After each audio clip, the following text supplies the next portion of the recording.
बारंबार मेरी नमस्कार सृष्टि के मालिक, गुरु परंपरा, गुरु पद और सभी गुरुओं के चरणों में, यानी सृष्टि के मालिकों गुरुओं के चरणों में बारंबार मेरी नमस्कार।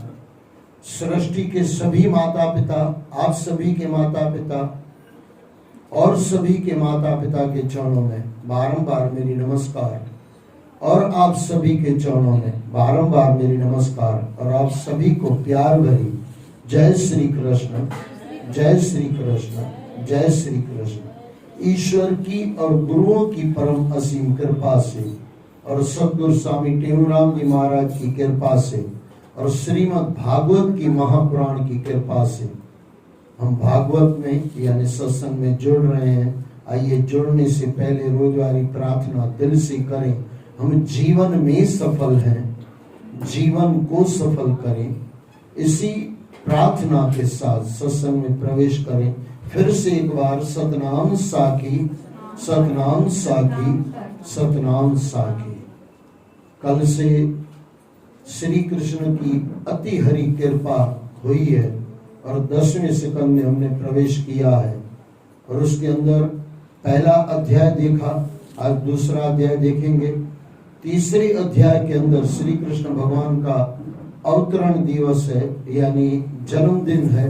वो आज होगा या कल होगा वो तो गुरुओं को पता। जब गुरु अंदर से प्रेरणा करेंगे, जब वहां पहुंचाएंगे। बच्चा हमारे कहने से नहीं आता है। अच्छा, बच्चा हमारे कहने से नहीं आता है तो भगवान हमारे कहने से कैसे आएगा? वो तो सृष्टि का मालिक है, जब चाहे तब आएगा। तो देखते हैं आज या कल। आइए दूसरे अध्याय 10वें सेकंड के अंदर दूसरा अध्याय दूसरा। भगवान श्री हरि का देवकी के गर्भ में प्रवेश। श्री सुखदेव जी ने कहा, परीक्षित, कंस एक तो स्वयं बड़ा बली था, दूसरे उसे मगध सम्राट जरासंध की सहायता और मित्रता प्राप्त थी। कितने ही असुर और क्रूर राजाओं के साथ उसकी मित्रता थी। उनमें प्रलंबासुर, बकासुर, चाणूर, मुष्टक, तृणावृत, अघासुर, अरिष्टसुर, द्विविद, पूतना, केशी और धेनुक प्रमुख थे। ये सभी अत्यंत बलशाली थे। बाणासुर और भूमासुर भी उसके सहायक थे। इन्हें साथ लेकर यह यदुवंशियों पर बड़ा अत्याचार किया करता था, जिसके कारण वे वहां से भागकर इधर उधर दूसरे प्रदेशों में जा बसे।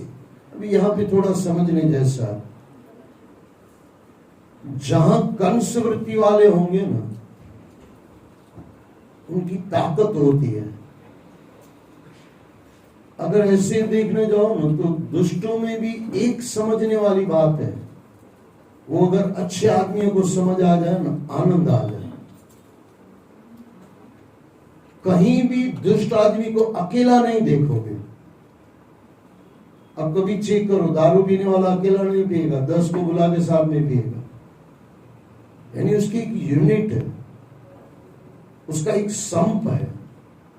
ये पता नहीं अच्छे लोग आपस में क्यों नहीं बनते हैं, गजब है भाई।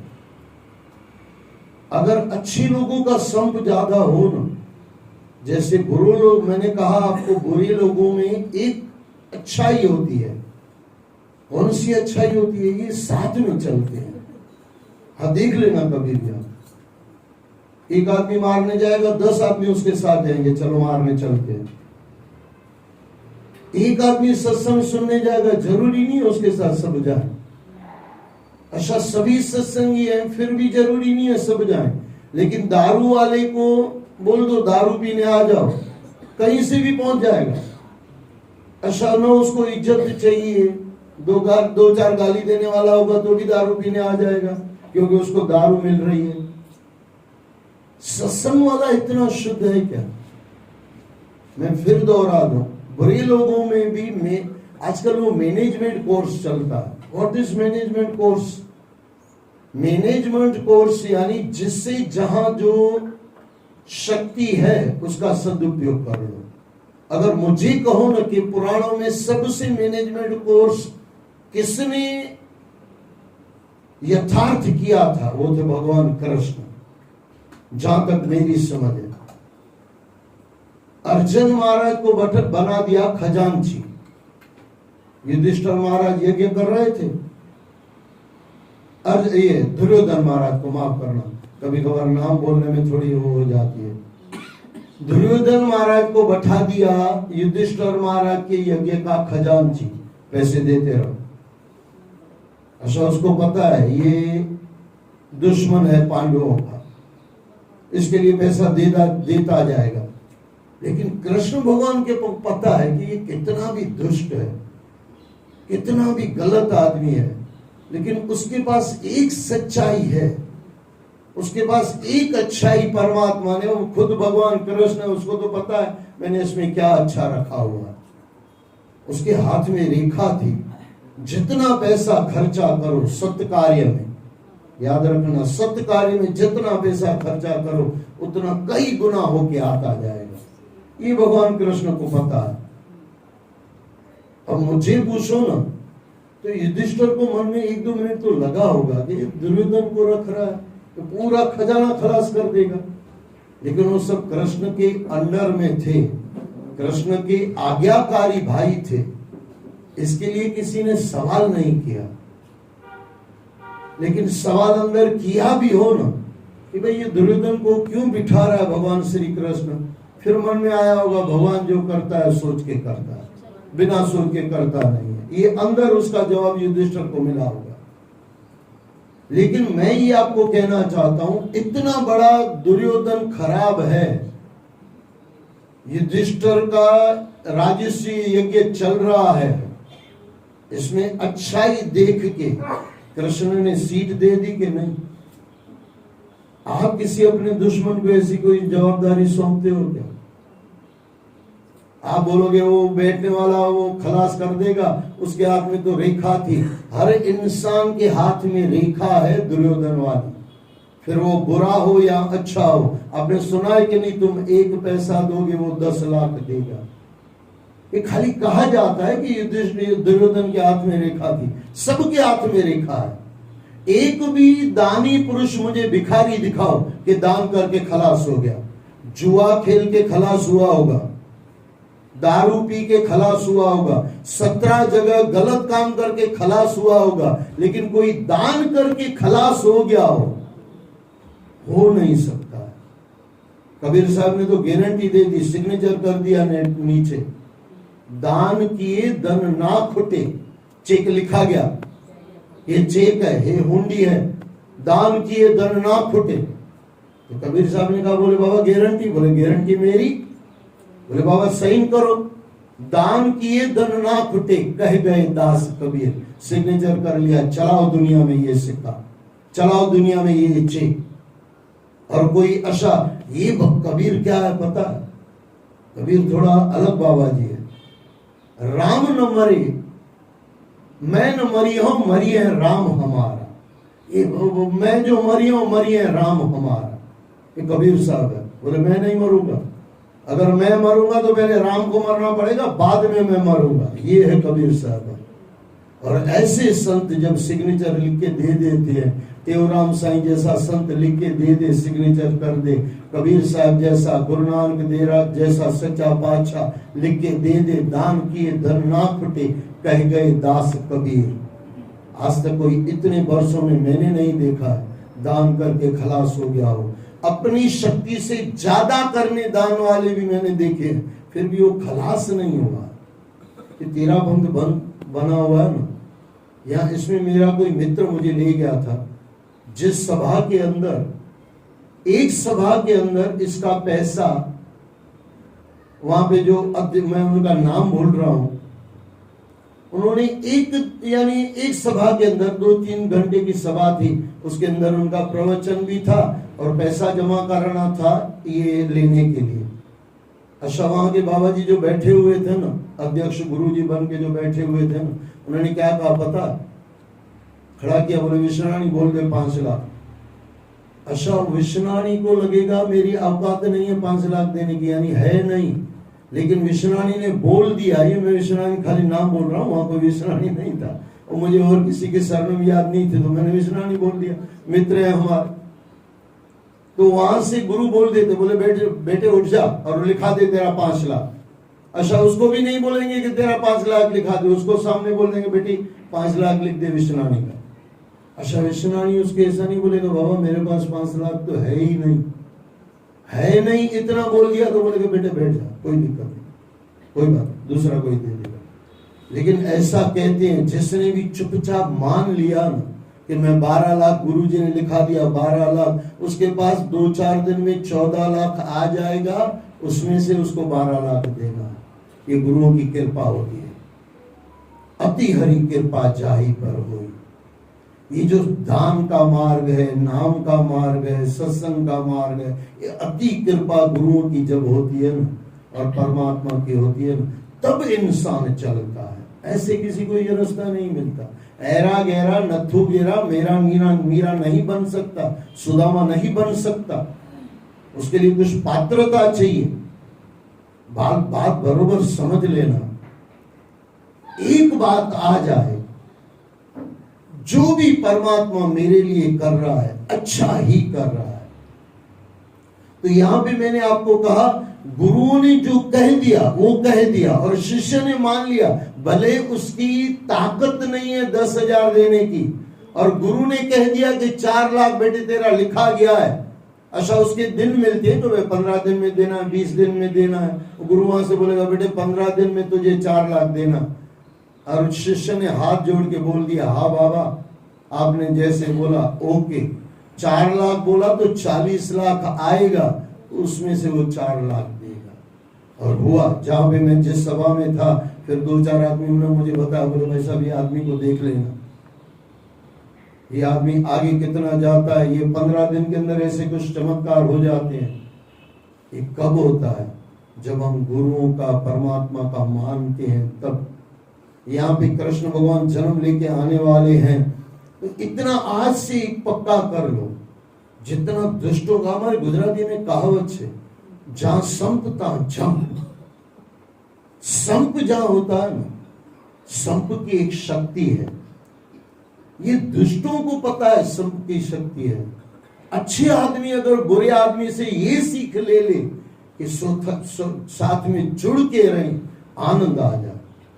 अब यहाँ अगल बगल में कम से कम 6-7 सत्संग चलते होंगे, तेरा पंथ में चलता होगा, 3-4 तो पक्के होंगे। एक दूसरा किसी से जुड़ा हुआ नहीं है। आप कभी बैठ के मैं क्या सोच रहा हूँ, थोड़ा सोचना, अगल बगल में 15 जगह दारू पीते हैं, सब कांटेक्ट में होंगे अगल बगल में। कांटेक्ट दारू पीने वाला कांटेक्ट में होगा, जुआ खेलने वाला कांटेक्ट में होगा, सत्संग वाला कांटेक्ट में नहीं होगा। कितने कच्चे हैं भाई साहब। अगर शायद जुड़ के चले तो कभी तेरा पंथ वाले हमारे पास आए, कभी हम उनके पास जाएं, खाली प्रोग्राम करने के लिए नहीं। वो चीज मैं नहीं कह रहा हूं, वो तो जाना ही चाहिए, जब बड़ा प्रोग्राम करना है तो जाना ही है नहीं। लेकिन उनके आदमी हमारे पास सुनने आए और हमारे आदमी यानी हम जो सत्संगी है वहां सुनने जाए। दारू पीने वाले करते हैं कि नहीं, जुआ खेलने वाले करते हैं कि नहीं। पूरा एक लिंक रहता है अंदर से, सब जुड़ा हुआ रहता है। ऐसे लगते हो, चोर कहते हैं ना, चोर चोर मोसेरो भाई। हाँ सुनी होगी कहावत आपने, चोर चोर मोसेरो भाई। तो सत्संगी मोसेरा भाई क्यों नहीं भाई? गजब है ना ये। थोड़ा होना चाहिए कि नहीं होना, ये चाहिए सत्संगी मोसेरा भाई। लेकिन सत्संगी मोसेरा भाई का दूर का भाई भी नहीं होता, कहीं का भाई नहीं होता, बाकी चोर चोर मोसेरो भाई। असां सिंधी में हिकिड़ी कहावत हो, चंड्रो चंड्रे के 100 पूरो पूरे गोले लाऊंगा। सुना ना सिंधी में ऐसी कहावत है, चंड्रो हाँ बुरा बुरे को ढूंढ लेता, कितना भी दूर वो ढूंढ लेगा। और सत्संगी वाला बगल में बैठा होगा तो भी उससे दुश्मनी होगी। मैं फिर दोहरा दूं, जहां से जो चीज मिल जाए ना, उसको अपने जीवन में उतार दो और उसका सदुपयोग कर लो। ये होता है मैनेजमेंट। और मैनेजमेंट का कोई गुरु हो ना तो भगवान श्री कृष्ण। इतने बुरे आदमी को भी, दुर्योधन जैसे को भी गद्दी पे बिठा दिया, बेटे पैसा देता रहे, और कोई हिसाब मांगने वाला नहीं है दुर्योधन के पास। हिसाब मांगेगा तो और ज्यादा खराब करेगा। लेकिन वो दुर्योधन भी ताजुब कर रहा था कि जितना दे रहा हूं भंडारे भर रहे हैं। पागल को पता ही नहीं था कि मैं जो दे रहा हूं उसी की वजह से भर रहा। शायद ये नहीं देता तो भरता ही नहीं। लेकिन मैं फिर दोहरा दूं, हर इंसान, फिर वो सुदामा हो या दुर्योधन हो या दुनिया का कोई भी इंसान हो, एक नियम परमात्मा ने दे दिया है, तुम 1 पैसा दोगे वो 10 लाख देगा। पक्का है। करके जो देखता है उसको मिल जाता है, और जो करके नहीं देखता, जो परीक्षा देगा वही तो पास होगा। जो सच पे चल के आएगा उसी को तो पता होगा कि सच में क्या आनंद है। इसके लिए ये यहाँ पे थोड़ा मैं संप के बारे में कहा, जुड़ के रहो। थोड़ा जितने भी सत्संग इंसान हो ना, जुड़ के रहो। और कोई सत्संग ऐसा हो कि भाई ये टाइम पे करना है, मैं तो आपको यहाँ से भी एक छूट दे दूं। कभी आपको लगे कि भाई कुछ अलग टाइम पे सत्संग करना है, तो जितनी भी माताएं बैठी है थोड़ा जुड़ के रखो। आप मुझे फोन करो, मैं पहुंच जाऊंगा आधे घंटे में। लेकिन सत्संग सुनना चाहिए। मुझे ये बहुत उनकी बहुत अच्छी चीज लगती है। बुरे लोगों में संप है, और मुझे बहुत बुरा लगता है सत्संगियों में अपना संप नहीं है। ये मुझे बुरा लगता है। यहाँ एक चीज बुरी लगती है, वहां एक चीज अच्छी लगती है। वहां वाली ये ले लो और वो लो हमारा ले तो अच्छा। अब आपने सुनी होगी कहानी, बीच में मुझे याद आ रहा है, बीच में तो बहुत कुछ याद आता है, लेकिन समय बोलता है भाई थोड़ा धीरे करो, यहाँ पूरा करो। ऐसे एक जगह कहते हैं कि गुरु नानक देव जी महाराज गए, बढ़िया से खाना वाना खिलाया और आव भगत की। जब जाने लगे तो गुरु नानक ने कहा तुम यहीं रहो, भगवान करे तुम आगे कभी न बढ़ पाओ, यही गांव तुम्हारा हो, कोई एक भी आदमी यहाँ से बाहर न जाए। अब इतनी जो समझो आव भगत की, मर्दाने को लगा ये बाबा जी कुछ उलट पुलट कर रहे हैं भाई। नशा तो गुरु नानक भी करते थे, लेकिन आप और हम जो नशा करते हैं ना वो नहीं। नाम तुम्हारी नाम का चढ़ी रहे दिन में। मर्दाने को लगा भाई कुछ गड़बड़ है। गड़बड़ गुरुओं के वहां नहीं होती है, चेलों को समझने में गड़बड़ होती है, गुरुओं के बोलने में गड़बड़ नहीं होती। दूसरी जगह गए तो उन लोगों ने भी बहुत सारी इज्जत बिज्जत दी। उन्होंने इतना इज्जत नहीं दिया उतने वाली, लेकिन फिर भी ठीक ठाक इज्जत दी। गुरु नानक ने कहा तुम सब इतर उतर हो जाए, तुम्हारा वंश वर्ष इतर उतर हो जाए, तुम एक जगह रह ही नहीं पाओ, सब अलग जगह हो जाओ। मर्दाने को रहा नहीं गया, बोले बाबा इतनी जिन्होंने आव भगत की उनको तो आपने कहा कि यहीं रहो। बोले वो सब दुष्ट थे, एक ही जगह रहेंगे ना तो दुष्टता फैलेगी नहीं। और यही सब है ना, भले हमारी आव भगत कम की, लेकिन ये भक्ति में लगे हुए इंसान है। ये दूसरी जगह जाएगा ना, अपनी भक्ति लेके जाएगा और दूसरे को भी भक्त बना देगा। कोई मीरा है, कोई सुदामा है, कोई टेवराम का बच्चा है, कोई गुरु नानक कोई बोले हमारा बच्चा है। वो कोई जाएगा दुनिया में कुछ फूल फैलाएगा और अपनी सुगंध फैलाएगा, अपनी भक्ति फैलाएगा। भले इन्होंने इज्जत कम दी या नहीं भी दी, खाना नहीं भी दिया, लेकिन एक चीज है, सब अच्छे लोग हैं। यही मैंने आपको कह रहा हूं, अच्छे लोग अगर जुड़ के रहे ना आनंद आ जाए। अच्छे लोगों में सबसे बुरी चीज है कभी जुड़ के नहीं रहते हैं, और बुरे लोगों में एक अच्छी चीज है जो जुड़ के रहते हैं। अच्छा ये खाली जुआ वाले नहीं, अब देख लेना जुआ खेलने वाले, दारू पीने वाले, गलत वाले सब आपस में जुड़े होंगे, अंदर से तार जुड़ा हुआ होगा। कई बार तो बॉस ही एक होगा, सबको खिलाता होगा। ये अगर सत्संग में हो जाए, मैं फिर दोहरा दूं, ऐसा होना चाहिए। एक यूनिट सत्संग की भी बननी चाहिए, एक संस्था ऐसी सत्संग की भी होनी चाहिए। जब उसको बुलाओ रात को 2 बजे आके खड़ा हो जाए, सुनने के लिए भी सुनाने के लिए भी। सुनाने वाले भी 2-4 आदमी होने चाहिए, सुनने वाले भी 2-4 आदमी ऐसे होने चाहिए जो एनी टाइम दारू पीने वाला तैयार है, जुआ खेलने वाला तैयार है, एनी टाइम सत्संग सुनने वाला तैयार क्यों नहीं है? क्यों नहीं है? कहीं ना कहीं खामी है ना भाई साहब। जो लगाव जुआरी को जुआ से है, सिगरेट पीने वाले को तलब सिगरेट की है, इतनी तलब सत्संगी को सत्संग से है क्या? है तो संप हो जाए, और संप हो तो जंप हो जाए, और जंप हो जाए तो परमात्मा मिल जाए। मैं फिर दोहरा दूं, ऐसी यूनिट अगर आप बनाना चाहो तो पहला नाम मैंने लिख लेना। अब रात को 2 बजे बुलाओ, वेलकम, कोई दिक्कत नहीं। आप बुलाओ, मैं अपने खर्चे से आऊंगा, अपने खर्चे से जाऊंगा, कोई दिक्कत नहीं। आपको 5 रुपया रखना है, 10 रुपया रखना है, रखो, नहीं तो 10 रुपया मेरे से ले लो, लेकिन 1-2 आदमी सबको नहीं दे सकता, इतनी मेरी ताकत नहीं है। ये तो मैं मजाक कर रहा हूँ, लेकिन एक हकीकत है, एक यूनिट होनी चाहिए। एक हमारा भी संप्रदाय यानी सत्संगियों का एक अपना सा संप्रदाय होना चाहिए। वो जाके कहीं भी बैठो तो कम से कम 15 आदमी तो आगे बैठ जाए, दूसरा 10 आ जाए उसकी मर्जी, ना आए उसकी मर्जी, 15-20 आदमी तो हो, सुनने वाले को भी आनंद आए, सुनाने वाले को भी आनंद आए, दोनों आनंद आए। राजन कंस ने एक एक करके देवकी के सब बालकों को मार डाला। 7वें गर्भ के रूप में शेष जी भगवान के अंश रूप में आ गए। एक और देवकी को हर्ष हुआ तो दूसरी ओर कंस द्वारा उसे मारे जाने का भय भी सताने लगा। तब विश्वात्मा भगवान ने अपनी योग माया से कहा, देवी कल्याणी, तुम्हारे व्रज में जाने का समय आ गया है। तुम्हारा व्रज में जाने का समय आ गया है। वह प्रदेश ग्वालों और गौओं से सुशोभित है।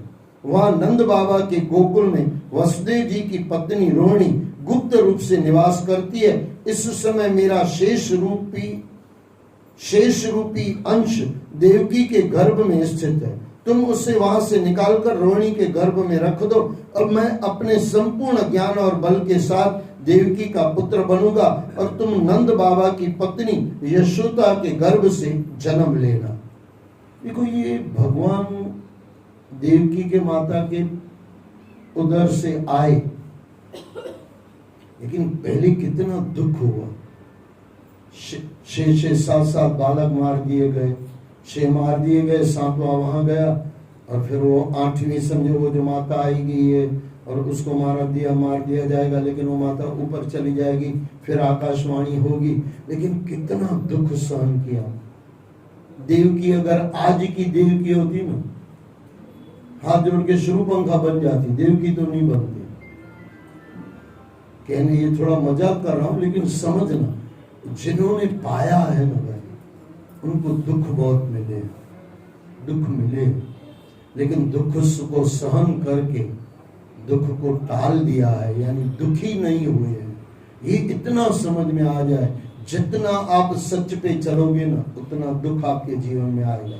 लेकिन उसके साथ एक सच्चाई ये भी है, परमात्मा दुख सहन करने की शक्ति भी आपको देगा। दुख भी देगा, सहन करने की शक्ति भी देगा। पृथ्वी पर लोग तुम्हें अनेकों नामों से पुकार कर तुम्हारी भक्ति करेंगे, तुम्हें नव दुर्गा का रूप देंगे। भगवान का आदेश स्वीकार करके योग माया ने वैसा ही किया जैसा उन्होंने कहा था। योग माया ने जब देवकी का गर्भ ले जाकर रोहिणी के गर्भ में रख दिया तो सभी ने बड़े दुख के साथ यही कहा कि देवकी का गर्भ पूरा होने से पहले ही गिर गया। इसके कुछ समय बाद भगवान अपनी संपूर्ण कलाओं के साथ वसुदेव जी के मन में जो बसे और गोकुल में योग माया नंद बाबा के मन में जा बसी। भगवान के उस ज्योतिर्मय अंश जो देवकी ने अपने गर्भ में ग्रहण किया और यशोदा ने योग माया के अंश को देवकी के गर्भ ग्रहण करते ही कारागार में एक विचित्र प्रकार की आभा जैसे जा रहे हैं क्या? अच्छा, जैसे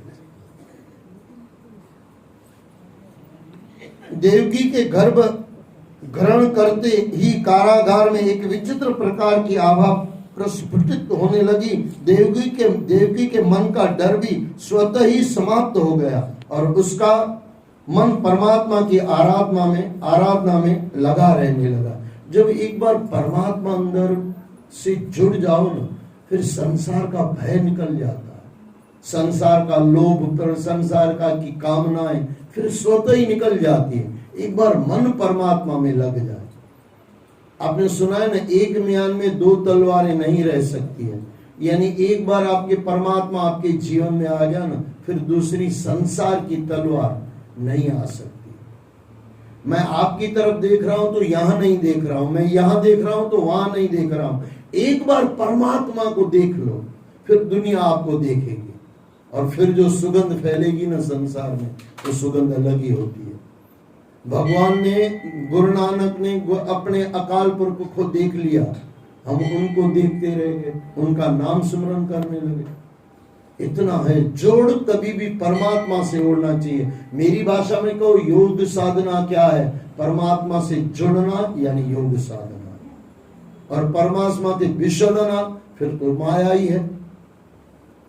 आराधना में लगा रहने लगा, परमात्मा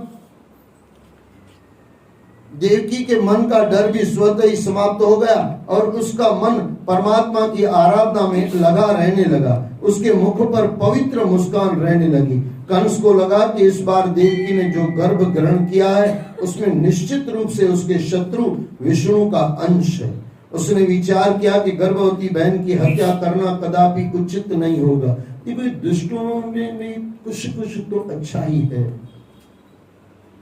ना। ये है, देखो ना, क्या ये कंस है, लेकिन फिर भी वो कुछ तो सच्चाई इसके अंदर बस रही है। सब गट मेरो साइया, खाली गट कोई ना, बोल का सोच रहा है कि गर्भवती माता को नहीं मारना, कुछ तो अच्छाई है ना। आज के लोगों में इतना भी नहीं है। अगर देखने जाओ ना, मेरी दृष्टि से कंस और हमारे में थोड़ा फर्क है। कंस से ज्यादा हम बुरे हैं, दिखते हम नहीं है, बाकी हम कहें कंस से बुरे। हमारा काम उल्टा है, हम आरती कृष्ण की करते हैं और दुश्मन भी कृष्ण के। वो जमाना ऐसा नहीं था, वो सच्चाई का जमाना था। कंस बुरा है तो सच्चाई के साथ बुरा है, वो दिखाता है कि मैं बुरा हूं। आज के कंस ने अपना नाम सुदामा रख दिया है, सुदामा निवास। अंदर जाओ तो कंस महाराज बैठा होगा। ये आजकल गड़बड़ी बहुत है। आज अपने शूर्पणखा माता ने अपना नाम लिखा दिया है सीता घर। सीता होगी नहीं, शूर्पणखा की बेटी होगी। राम भी भटक जाएगा, मैं तो सीता समझ के आया था, अंदर तो बैठी है शूर्पणखा।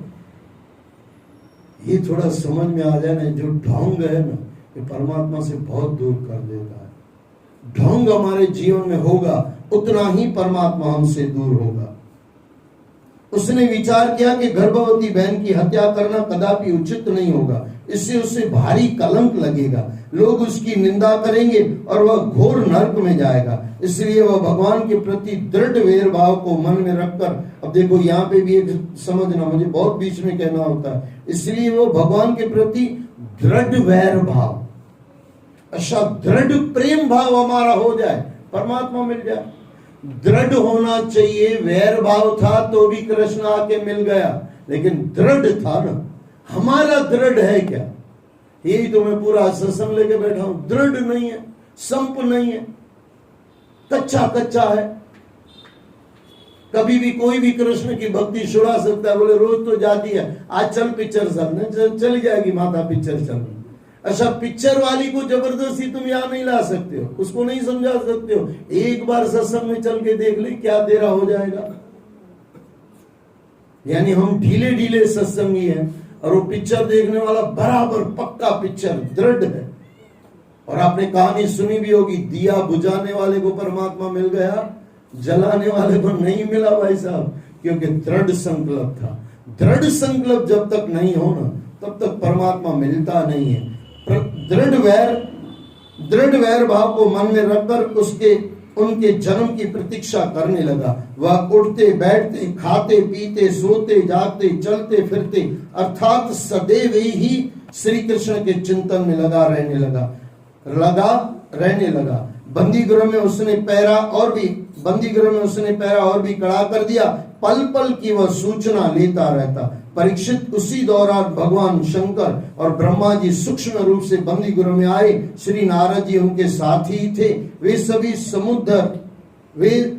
सभी प्रिय वचनों से श्री हरि की स्तुति करने लगे। हे प्रभु, आप सत्य संकल्प हैं, सत्य ही आपका स्वरूप है और सत्य ही श्रेष्ठ कारण है। सृष्टि के पूर्व और प्रलय के बाद आप ही सत्य में स्थित रहते हैं, आप ही सत्य हैं। संसार की स्थिति असत्य होते हुए भी आपकी स्थिति के कारण सत्य प्रतीत होता है। पंच महाभूतों के दृश्यमान सत्यों के कारण आप ही हैं। आप सभी जीवों में दृष्टा रूप से विराजमान रहते हैं। आप जगत का कारण, आप जगत का कल्याण करने वाले हैं। इसलिए इस दृश्यमान जगत के आप परमार्थ स्वरूप हैं, आप समदर्शी हैं। प्रभु, हम आपके चरणों में आए हैं। इस संसार रूपी वृक्ष के दो पक्षी हैं, एक जीव और दूसरे आप स्वयं परमात्मा। इस वृक्ष की उत्पत्ति के आधार भी आप ही हैं। आप ही इसमें स्थित रहते हैं और आप ही इसे नष्ट कर देते हैं। आपकी माया से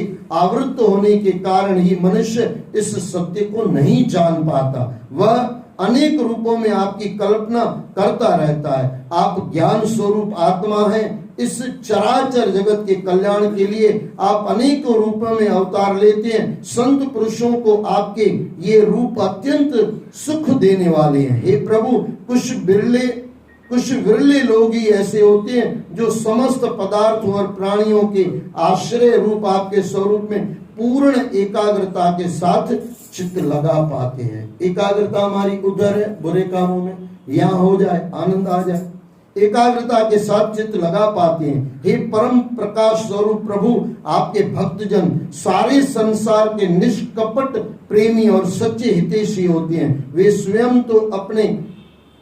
स्वयं तो आपके चरण कमलों की नौका के सहारे इस भवसागर से पार उतरते ही हैं। दूसरों के लिए भी आपके चरण कमलों की सेवा के मार्ग खोले जाते हैं। सत्य पुरुषों पर सदैव आपकी कृपा बनी रहती है। जो लोग आपको अपना शत्रु समझते हैं, ऐसे दुष्ट लोगों का विनाश करने के लिए ही आप जन्म लेते हैं। ऐसे लोग जो आपकी चरण वंदना नहीं करते, ऊंचे पदों पर पहुंचने के उपरांत भी नीचे गिराए जाते हैं, परंतु जो आपके चरण कमलों में प्रेम भाव रखते हैं, वे सत्य मार्ग से कभी नहीं गिरते।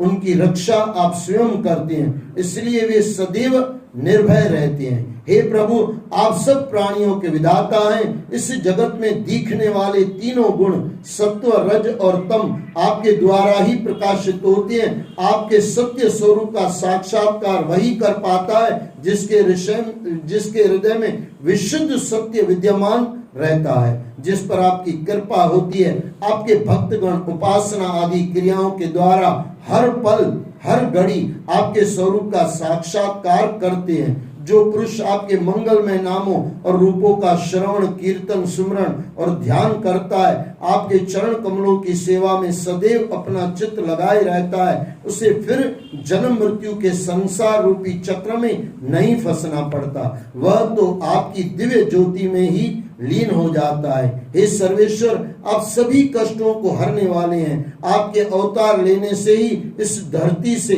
दुष्टों का विनाश होगा और धरती का भार हल्का होगा। आपने अनेक बार अवतार लेकर पृथ्वी का भार हल्का किया है, इस बार भी आप पृथ्वी का भार हरण करेंगे। हे यदुनंदन, हम आपके चरण कमलों की वंदना करते हैं। ऐसा कहकर देवकी को आशीष देकर वे सभी वहां से प्रस्थान कर गए।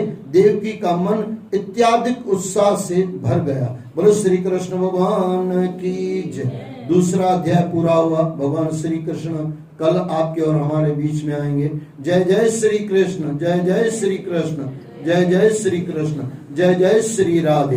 बोलो सद्गुरुदेव भगवान की जय। ओम शांति।